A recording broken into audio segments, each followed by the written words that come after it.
I'm Diego Cordovez. Adam Schoenfeld. Welcome to The Scoop, brought to you by Full Tilt Poker. Today we've got a young man who made a very gentle introduction to the world of poker.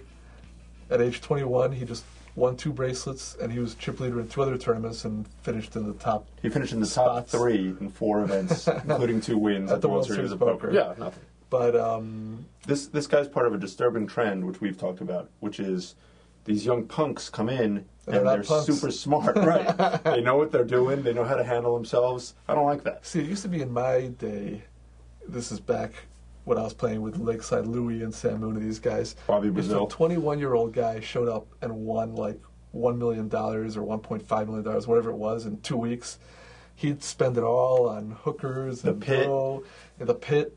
He wouldn't, and then he'd think he was the greatest player ever. I don't need to learn anything else. Right. I'm the greatest ever. I'll just keep winning every year. I'll just win 2 or 3 tournaments and at the World Series. Some of our recent guests, and we'll see today with Jeff, they're not that way. No, they're very thoughtful, and they actually have kind of a maturity that will benefit them.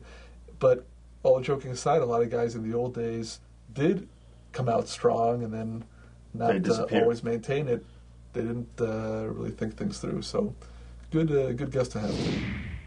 So young guys these days, when they emerge, you ask them, how did you get to this point? They say, I played 27 million hands per day, 12 table.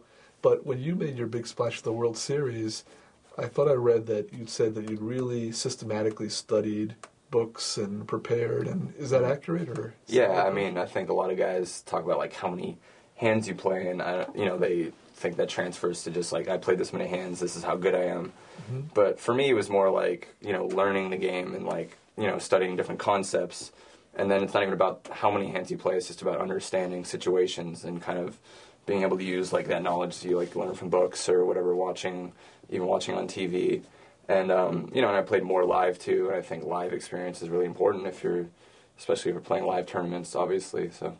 You've been playing at a casino where 18 was the minimum age, which in the U.S. is pretty rare.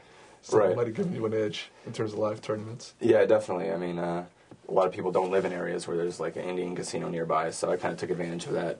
It was like 30 minutes from where I was going to school, the Indian casino. So, yeah, I played like a lot of tournaments there, some cash games, and just, I think that's why I got good fast, is that, it wasn't about online. I actually got the person-to-person experience. When you went to the World Series, this is 06, right? Mm-hmm. Did you feel confident that I'm ready to do well? Obviously, you couldn't know how well you would do, but or did you feel just, I'm taking a shot, I'm nervous? What were your thoughts?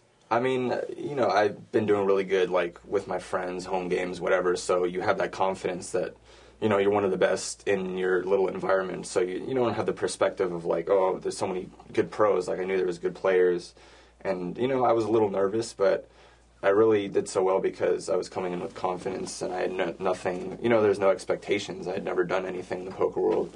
That's a big part of, like, the beginners, like, why, sometimes there's an advantage there because you don't have any expectations for yourself. You're kind of just, you think you can win and you just come out there and do your best. And you've never been beaten down. Exactly. That's a big part of it because that helps you be fearless. You're still making the plays that in tournaments are correct, which are the really risky plays, which later on you learn, well, this is not really a good play, but it's a good play in that context, especially when people are underestimating you. Yeah, I mean that's even the other part of it. Even if it's a good play, you might not make it later after you start losing. Like, say you don't cash 10 tournaments in a row. You know it's a good play, but you might not take it. You know what I mean? Like, you might not take that risk. Yeah, it happens. So that's definitely a big part of, like, I feel like I'm a better player now, but maybe it's hard to play, to your full potential, to my full potential, because I'm still learning and I have all this, the experiences of losing that I have to deal with and all that. You know what I mean? And people don't underestimate you either. When you show up and you're a fresh face, they're not giving you credit for any plays. Right. They don't want to be making some bad call to this crazy young kid. Mm-hmm. So you can really take advantage and exploit that. And then later on, it's the opposite because I've seen this guy on TV. I'm not going to let him push me around, or I've seen what he can do. A lot of things seem to come into it. Yeah, it's really about, how people perceive you. So, when you first come in, people just perceive you as how you look. Like, they don't know who you are. So you have to use that to your advantage. And now people kind of know who I am. And I have an image, and I can use that to my advantage too. But it's definitely harder when people kind of, know you more than when they don't, because you don't know, like, the perception is just different there. Do you find people now, as soon as you sit down, they're talking about who you are, and then even if anyone at the table might not have known who you are, everyone's alerted that you're a pro, and you're super aggressive, and you won 2 bracelets, all right? Yeah, it depends. I mean, if I'm sitting down with pros, like, other pros talk about, like, who I am, but, definitely if there's, like, one person who knows me and the rest don't, they'll say something. But I think even if people, like, hear that I not know, like, they see that I'm aggressive and young, so it's still this similar perception. Even if they know that I've won before, they still might not give me as much credit as if, I was, like, 70 years old or something. In my case, they didn't know that I'm aggressive and old. Yeah. What does that mean? Yeah. The impressive thing is that you in 06, when you really made this big splash, it was in all different games. I mean, it was in No Limit, super. in Stud, High-Low, in Omaha 8, because in addition to the 2 bracelets, you almost won 2 more, really. Not just that you had 2 other final tables, but you had 4 top 3s. You really had a lot of chips in those tournaments. And not to take anything away from guys, but a lot of guys are specializing in No Limit, and they win No Limit tournaments. Anyone can play the Hold'em. Phil Hellmuth. Anyone can win the Hold'em. Would be Phil Hellmuth. But to come in at a young age and dominate in a whole variety of games takes something else. So, did you have a lot of experience in those games, or was it just playing tournament strategy and I mean, hitting the right spots? I had some experience and maybe played some online, maybe some Omaha Live. But again, with tournaments, it's really just in poker in general. If you have good poker like habits, good techniques, then it's really not about the game. You learn the rules of the game.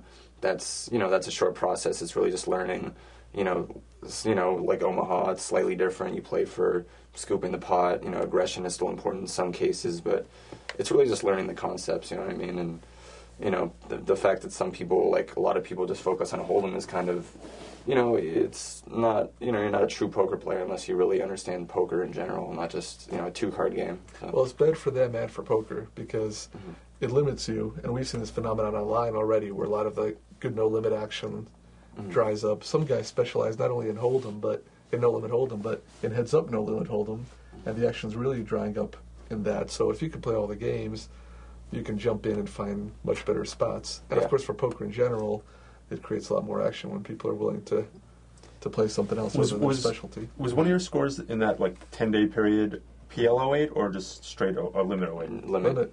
Yeah. That's really Limit different. 08 and Limit Stud High-Low, which are 2 more technical games. Yeah, I think, I definitely didn't have so much experience in them, but I was just, I just came in again. It was a perception, and, people will see me and they probably don't even expect I know how to play Stud, you know what I mean? So, yeah, I think I had that to my advantage. Well, the other thing, too, I think, in those games, Omaha 8 and Stud 8, is that they play a lot differently in tournaments than in live, much more so than Hold'em, where you can play more or less the same.